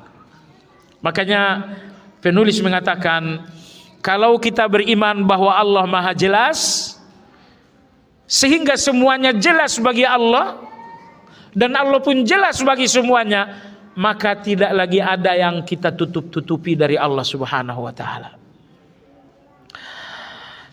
Baik jemaah sekalian yang saya hormati, di surat Ar-Ra'd ayat 10, Ar-Ra'd ayat 10. Ayat ini bercerita ada dua orang laki-laki dari suku Bani Sakif. Ada dua orang laki-laki dari suku Bani Sakif. Suatu hari dua laki-laki ini duduk di samping Ka'bah. Yang satu berkata, kira-kira kalau kita ngobrol begini Allah dengar nggak?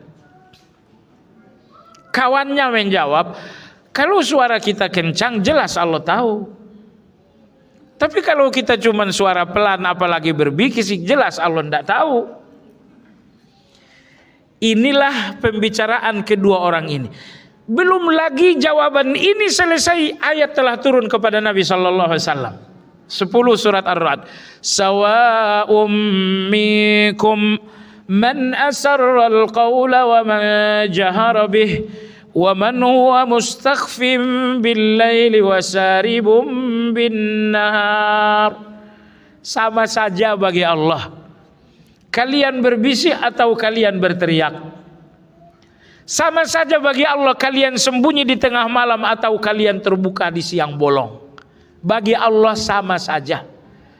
Jadi nggak ada rahasia. Allahu Akbar. Rahasia itu antara Anda dengan saya aja. Adapun antara Allah dengan semua ciptaannya, rahasia ini nggak ada kata rahasia sama sekali. Maka coba renungkan ayat ini jamaah sekalian. Laki-laki tadi belum selesai bicara, ayat langsung turun kepada Nabi sallallahu alaihi wasallam. La haula wala quwata illa billah. Sawa'um minkum man asarra al-qawla wa man jahara bih. Kata Allah, bagi Allah sama aja, enggak beda. Kalian berbisik, kalian teriak, bagi Allah sama. Kenapa? Karena Allah Az-Zahir. Karena Allah Maha jelas. Jelas Allah bagi semua ciptaannya, dan jelas pula semua ciptaan Allah bagi Allah Azza wa Jalla. Ibu yang saya hormati, alhamdulillah banyak keinginan yang kita tidak sampaikan kepada Allah, tapi bagi Allah semuanya jelas. Ingat ibu, kalau Allah hanya memberi ketika Anda meminta, kehidupan kita ini udah kacau balau. Karena banyak hal kita nggak minta, padahal itu sangat kita butuhkan. Tadi pagi Anda minta nyawa nggak? Tadi pagi Anda minta sehat nggak? Kalau sekiranya Allah ngasih sesuai dengan permintaan, dari kemarin-kemarin kita udah selesai. Tapi Allah Az-Zahir, jelas bagi Allah apa yang menjadi kebutuhan kita. Walau kita tidak meminta, Allah memberi. Ya Allah, Allahu bi kulli syai'in alim. Allah Maha tahu segala-galanya. Allah Maha tahu bukan samar-samar, tapi Allah Maha tahu zahir sejelas-jelasnya. Maka nama Allah Az-Zahir ini menjadi penyebab kita pun cinta kepada Allah. Karena semuanya jelas bagi Allah. Nama saya difitnah orang lain, dan saya nggak punya kata untuk membela diri. Dan orang lain pun mungkin hanyut dalam fitnah tersebut. Tapi Allah Az-Zahir, jelas bagi Allah semuanya. Makanya Aisyah radhiyallahu anha, beliau difitnah melakukan selingkuh oleh orang-orang munafik. Sahabat-sahabat, mereka pun tidak tahu duduk masalah. Mereka mengatakan enggak, saya pokoknya berprasangka buruk kepada Aisyah. Tapi Allah Az-Zahir, Allah Maha jelas segala urusan hamba-hamba bagi Allah. Setelah berlalu 40 hari, turunlah kurang lebih 11 ayat dalam surat An-Nur menjelaskan posisi Aisyah radhiyallahu anha. Allah jelas, iya, karena Allah yang Maha jelas, yang mengetahui segalanya dengan jelas. Ketika persoalan ini awan yang sangat kabut di Madinah, maka yang Maha jelas menjelaskannya melalui ayat-ayat tadi. Jemaah sekalian yang saya hormati, maka ayat tadi ini adalah ayat yang membuat Aisyah menangis meledak begitu beliau akan wafat. Ini sekedar penutup. Ibu-ibu dan bapak-bapak, jelang ibu kita Aisyah akan wafat, beliau menangis sejadi-jadinya karena dua hal. Baik. Aisyah radhiyallahu anha wafat pada tanggal 16 Ramadan. Usia beliau wafat persis seperti usia suaminya Rasulullah SAW, yaitu 63 tahun. Dari awal Ramadan sebenarnya ibu kita Aisyah udah mulai merasa sakit. Maka beliau dirawat oleh 3 anak muda. Yang pertama adalah Urwah bin Zubair, yang kedua adalah Abdullah bin Zubair. Ini 2 kakak beradik ini anak dari Asma binti Abu Bakar. Berarti 2 orang ini keponakan Aisyah dari kakak perempuannya yang bernama Asma. Tetapi di antara yang ikut merawat beliau adalah satu anak kecil yang dari kecil memang dirawat oleh Aisyah. Beliau adalah Qasim bin Muhammad bin Abu Bakar. Berarti ini apa ini? Keponakan juga. Kalau yang tadi keponakan dari kakak perempuan, kalau ini keponakan dari adiknya, Qasim bin Muhammad. Nah, Qasim ini sedari kecil sudah tinggal dengan Aisyah radhiyallahu anha. Baiklah jemaah sekalian yang saya hormati, jelang hari kematian datanglah Ibnu Abbas ke rumah Aisyah. Rumah Aisyah adalah kamar tempat di mana makam Nabi yang sekarang berada. Datanglah Ibnu Abbas, dia ingin menjenguk. Kabar telah tersebar bahwa bunda sedang sakit. Datanglah Ibnu Abbas radhiyallahu anhu ingin menjenguk. Dia ketuk pintu, ucapkan salam, assalamualaikum. Keluarlah salah seorang dari anak muda ini. Ibnu Abbas mengatakan, tolong laporkan kepada ibu, saya Ibnu Abbas ingin menjenguk. Lalu dilaporkan kepada Aisyah. Aisyah radhiyallahu anha mengatakan, tidak, dia nggak boleh masuk, suruh pulang. Oleh si anak muda ditanyakan, ibu kenapa anda boleh masuk? Beliau adalah anakmu yang saleh. Aisyah radhiyallahu anha mengatakan, kalau sampai Ibnu Abbas masuk, dia pasti memuji-muji saya.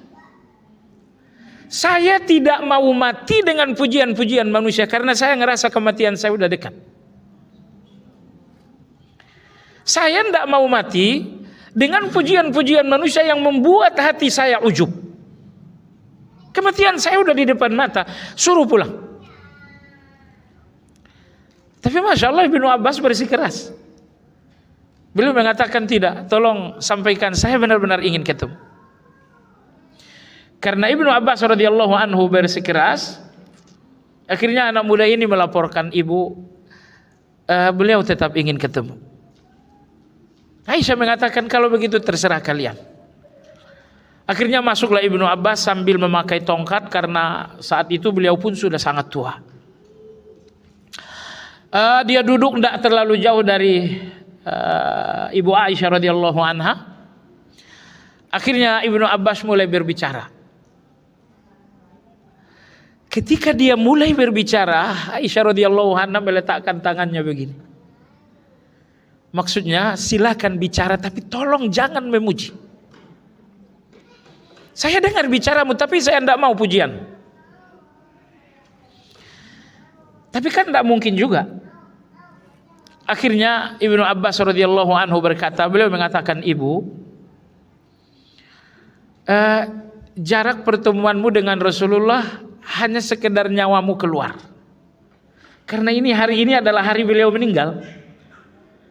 Maka Ibnu Abbas mengatakan, wahai ibu, jarak ketemumu dengan Nabi hanya jarak nyawa itu keluar. Begitu nyawa keluar, kau akan bertemu dengan suamimu Rasulullah sallallahu alaihi wasallam.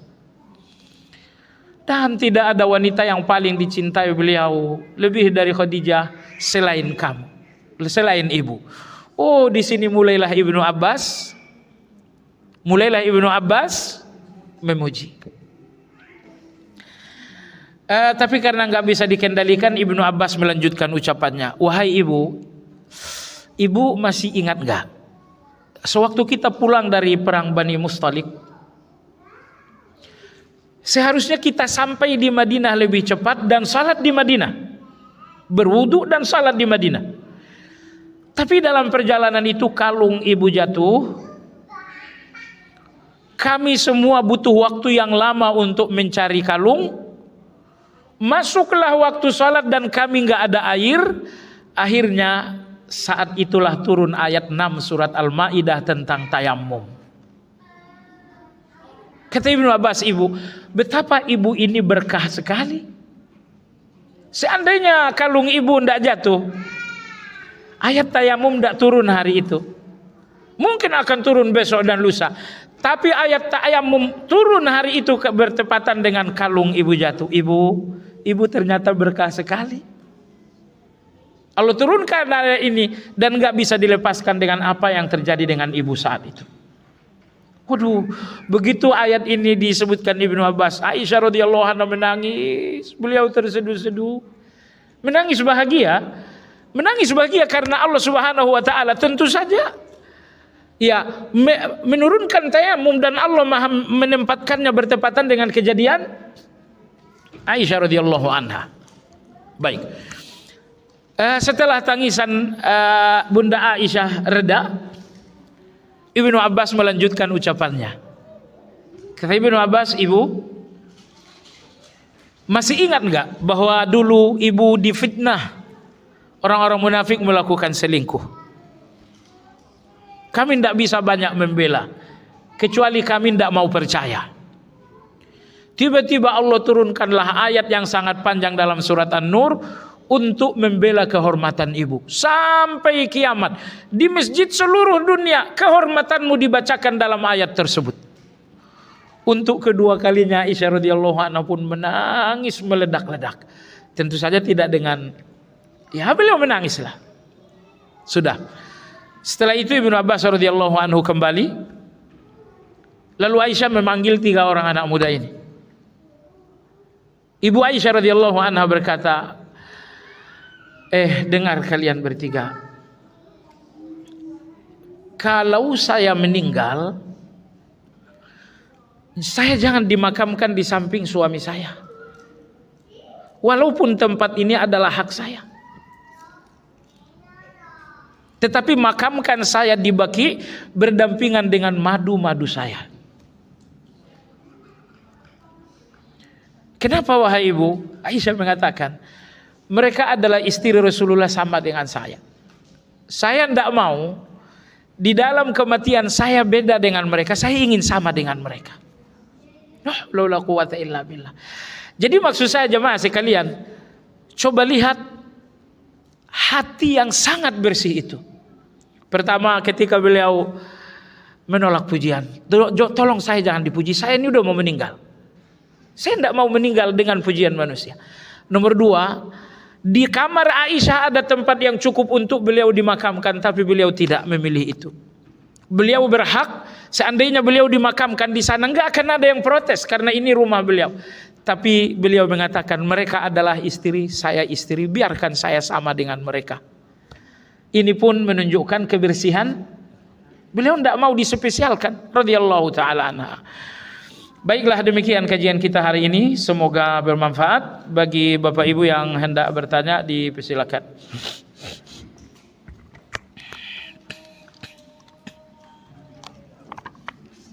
Iya, tafadhol. Assalamualaikum warahmatullahi wabarakatuh. Waalaikumsalam warahmatullahi wabarakatuh. Mohon penjelasan bahwa surat Toha ayat 15.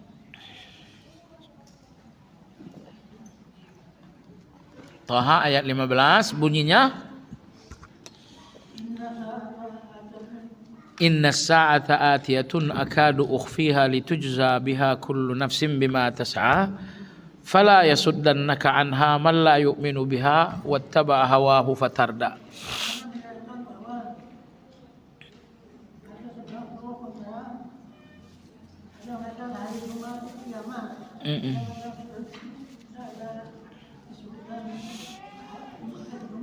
Ya. Dalam ayat itu berbunyi inna sa'ata atiyah, kiamat itu pasti datang. Akadu ukhfiha, tapi kapan datangnya aku sembunyikan. Litujza kullu nafsin bima tas'a, agar setiap kalian memperoleh balasan. Kalau kematian itu Anda tahu, Anda semua pasti masuk surga. Misalnya Allah tahu fulan 3 hari lagi jam sekian Anda meninggal, oh pasti Anda di masjid full. Maka Allah mengatakan agar ada pembalasan, makanya dirahasiakanlah kiamat itu. Baik kiamat kecil dirahasiakan Allah yaitu kematian, atau kiamat besar dirahasiakan oleh Allah. Tetapi dalam Sahih Nabi katakan bahwa kiamat itu akan terjadi pada hari Jumat. Tetapi Jumat dirahasiakan oleh Allah Subhanahu wa taala. Sehingga walau Nabi menyebutkan harinya Jumat, tetap saja rahasia. Karena kita tidak tahu nih Jumat bulan berapa dan tahun berapa, minggu berapa, tanggalnya berapa. Nah, jadi sehingga ayat ini tidak bertolak belakang dengan hadis. Walaupun Nabi mengatakan hari Jumat, ayat mengatakan rahasia karena Jumatnya dirahasiakan. Wallahu a'lam. Iya, pertanyaan lain? Iya. Baik. Iya, Ibu silakan. Waalaikumsalam warahmatullahi wabarakatuh.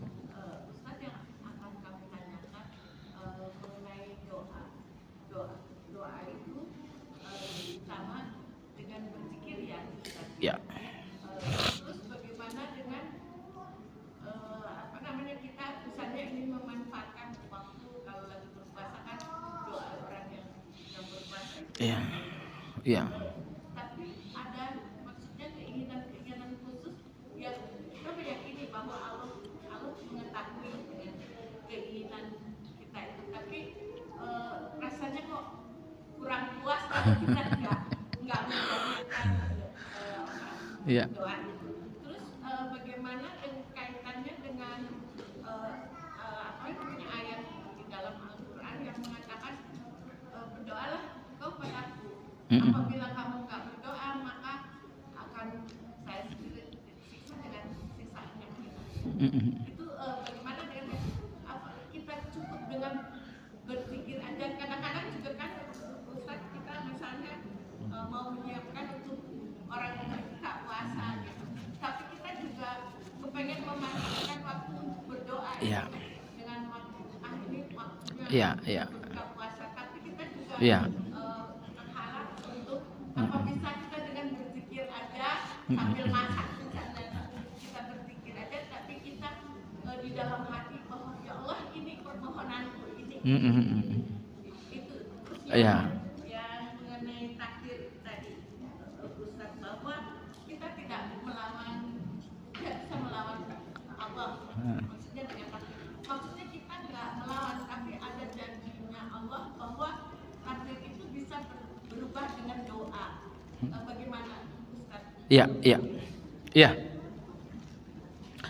Pertanyaan pertama, antara doa dan zikir dua-duanya diperintah. Sehingga Anda berdoa adalah ibadah, Anda berzikir juga adalah ibadah. Kenapa dikatakan zikir lebih mulia? Alasannya, kalau di dalam doa itu isinya adalah keinginan Anda. Ya Allah kasih saya kesehatan. Maka doa itu isinya adalah untuk kita. Tapi zikir itu isinya sepenuhnya adalah Allah. Maka Anda mengatakan la haula wala quwata illa billah. Di situ enggak ada keinginan Anda, itu sepenuhnya Allah. Subhanallah, di situ enggak ada keinginan Anda, sepenuhnya adalah Allah. Allahu Akbar, di situ enggak ada keinginan Anda, sepenuhnya adalah Allah. Tapi kalau saya mengatakan ya Allah berikan aku rezeki, itu isinya keinginan saya. Ya Allah berikan saya sukses, isinya keinginan saya. Nah, jadi ini pertama. Kenapa zikir lebih utama daripada doa? Karena zikir sepenuhnya adalah untuk Allah, sementara doa isinya adalah untuk hamba. Tentu apa yang menjadi milik Allah secara utuh lebih mulia daripada sesuatu yang antara Allah dengan manusia. Ini alasan pertama. Nah, kemudian alasan yang kedua, bahwa zikir lebih utama daripada doa, karena Allah berfirman dalam hadis qudsi. Hadis ini kualitasnya hasan. Diriwayatkan dari Abu Sa'id, diriwayatkan dari Umar, diriwayatkan dari Jabir bin Abdullah. Allah berfirman, "Man syaghalahu dzikri an mas'alati, a'taitu wa afdala ma u'tis sa'ilin." Kata Allah, siapa yang sibuk berzikir sehingga tidak sempat berdoa, maka aku akan memberinya lebih baik daripada apa yang ia minta dari doa. Jadi misalnya, ya Allah berikan saya rezeki, Allah akan memberi sesuai dengan doa Anda. Tapi sekiranya Anda sibuk dengan zikir sehingga tidak berdoa, maka Allah akan memberikan Anda lebih dari sekedar yang Anda peroleh dari zikir dengan doa. Sehingga kalau dalam doa misalnya Anda minta rezeki dan Allah kasih rezeki, dan kalau Anda berzikir, Allah akan memberikan rezeki lebih dari rezeki. Gitu ya. Dalil yang ketiga, hadis Ubay bin Ka'ab. Ubay bin Ka'ab berkata, ya Rasulullah, di dalam berdoa berapa kali saya bersolawat? Solawat itu zikir bukan? Iya. Kata Nabi, terserah saja. Ya Rasulullah, gimana kalau dalam doa sepertiganya solawat? Kata Nabi, terserah. Kalau ditambahkan lebih bagus. Ya Rasulullah, bagaimana kalau 2/3 doa saya isinya adalah solawat? Kata Nabi, terserah. Kalau ditambah lebih bagus. Ya Rasulullah, gimana kalau doa saya hanya solawat, tidak minta lagi? Kata Nabi, kalau begitu yukfa hammuk, semua gelisahmu akan diselesaikan oleh Allah. Wa yughfaru dzambuk, semua dosamu akan diampuni oleh Allah Azza wa Jalla. Jadi dengan salawat, gelisah kita akan diselesaikan oleh Allah. Gelisah karena sakit, gelisah karena uang, gelisah karena difitnah, semua gelisah diselesaikan oleh Allah, dan semua dosa pun diampuni oleh Allah Azza wa Jalla. Ini dalil ketiga bahwa zikir untuk satu keinginan lebih utama daripada doa. Tetapi tidak berarti kita tidak berdoa. Di posisi-posisi disuruh berdoa, berdoa lebih utama daripada zikir. Misalnya ketika Anda akan berbuka puasa, itu situasinya situasi doa atau zikir? Doa, jangan lagi berzikir. Baik. Orang yang sedang berpuasa, doa-doanya diterima oleh Allah. Berarti sepanjang berpuasa yang Anda banyakkan adalah doa. Jadi di waktu-waktu Anda disuruh berdoa, jangan berzikir. Tapi di waktu-waktu yang bebas, terserah zikir atau doa, di waktu-waktu yang bebas ini lebih banyaklah menggunakan zikir. Gimana caranya minta keinginan saya dengan zikir? Niatkan keinginan Anda dalam zikir. Oh, anakku sampai sekarang masih susah dikasih tahu. Ya udah, saya sholawat deh. Allahumma sholli ala Muhammad. Allahumma sholli ala Muhammad. Anda niatkan keinginan Anda dalam zikir. Oh, anak saya sudah sholat tapi belum ke masjid, saya zikir deh. La ilaha illa anta subhanaka inni kuntu minal zalimin. Begitu. Jadi bukan dua hal yang dikontrakan, bukan dua hal yang milih-milih, tidak. Tapi di tempat-tempat disuruh berdoa, jangan berzikir. Tetapi di situasi-situasi bebas, boleh zikir boleh tidak, maka utamakan berzikir. Baik. Ini untuk pertanyaan yang pertanyaan kedua. Kita nggak boleh melawan takdir, iya, nggak boleh melawan takdir. Kita harus berdoa. Tapi ingat, doa itu sebelum takdir terjadi. Kalau takdir udah terjadi, tugas kita adalah menerima takdir. Sebelum takdir itu terjadi, berdoalah. Ya, saya kemarin tersentuh sekali gitu. Saya pergi ke Bogor, silaturahmi ke rumah abang dan adik saya. Saya bersama dengan anak saya yang bawa kendaraan. Begitu sampai di Bogor, anak saya ditelepon kawannya bahwa tidak jauh dari jarak kita, teman-temannya satu pesantren mengalami kecelakaan dan salah satunya mati. Nah, yang mati ini hari ini wisuda, menyelesaikan 30 juz Al-Quran. Orang tuanya sudah datang dari Kepulauan Riau. Mereka tinggal di Kepulauan Bintan. Kalau Anda tahu Kepulauan Bintan, naik pesawat 2 kali. Orang tuanya sudah sampai di Jakarta karena hari ini anaknya akan wisuda, selesai 30 juz Al-Quran dan selesai pondok pendidikan pondok. Anaknya beberapa waktu lalu memenangkan lomba juara tahfiz di Bandung. Tapi takdir Allah berbeda. Dia tidak datang untuk melihat anaknya di wisuda, tapi dia datang untuk memakaikan kain kafan untuk anaknya. Semalam saya bilang sama istri saya, nampaknya memang menyedihkan, tapi juga Allah Maha Penyayang. Di mana Allah Maha Penyayang? Bukankah Allah lebih penyayang anaknya meninggal di sini, dia di sini, daripada anaknya meninggal di sini, dia di sono? Betul tidak? Mana yang lebih menunjukkan kasih sayang Allah? Anaknya wafat dia di sana, atau anaknya wafat dia di situ? Maka Masya Allah, jadi ibu yang saya hormati, sebelum anak ini pergi, ibu kita berbagi pengalaman ya. Saya kalau sedang duduk, anak-anak saya pergi, yang pertama pergi kuliah, kedua, ketiga pergi SD.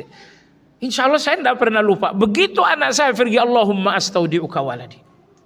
Ya Allah, kutitipkan anak ini kepadamu. Ini doa sebelum takdir terjadi.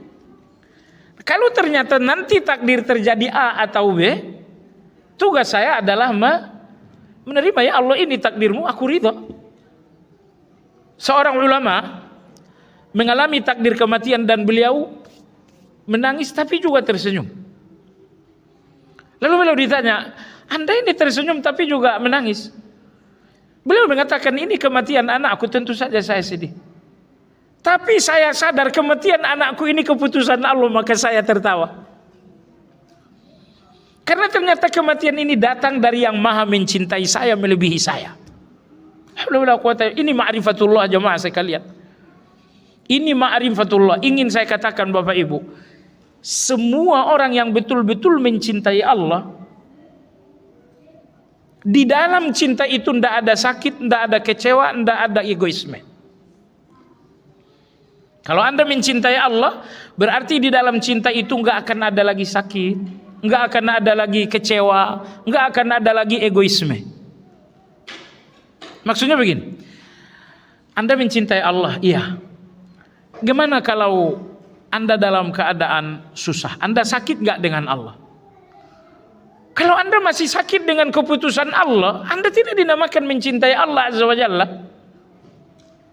Nomor dua, kalau Anda masih kecewa dengan Allah, subhanallah, cinta Anda ini cinta abal-abal. Anda cuma pura-pura saja. Karena orang yang mencintai Allah sesuai dengan hakikat cinta, mereka memang gak pernah kecewa dengan Allah. Mereka bahkan gak pernah sakit dengan apapun keputusan Allah Azza wa Jalla. Dan nomor tiga ini sangat penting. Orang-orang yang mencintai Allah, mereka nggak punya egoisme di depan Allah. Sepertiga terakhir malam, Allah minta Anda untuk sholat. Tapi egoisme ini mengatakan, saya mau tidur. Saya, itu kan egoisme. Ketika misalnya Allah mengatakan sedekah, lalu Anda katakan, saya juga masih butuh. Saya. Ketika Anda harus zikir pagi dan petang, lalu Anda mengatakan, saya lagi sibuk. Ya Allah, egoisme Anda ini luar biasa, sampai Allah berkali-kali kalah dalam egoisme itu. Orang-orang yang mencintai Allah, egoisme mereka hancur dalam cinta itu. Tengah malam, seperti terakhir malam, egoisme, mereka mau tidur, tapi mereka tahu Allah minta mereka sholat. Akhirnya egoisme ini mereka hancuran. Saya nggak mau tidur kalau Allah minta saya sholat. Maka ibu sekalian yang saya hormati, tiga hal ini fahami baik-baik. Kalau memang kita semua betul-betul mencintai Allah, berarti di dalam cinta itu tidak lagi ada sakit, tidak ada lagi kecewa, dan tidak ada lagi egoisme. Wallahu ta'ala alam. Subhanakallahumma bihamdika asyhadu an la ilaha illa anta astaghfiruka wa atubu ilaik. Alhamdulillahi rabbil alamin. Assalamualaikum warahmatullahi wabarakatuh.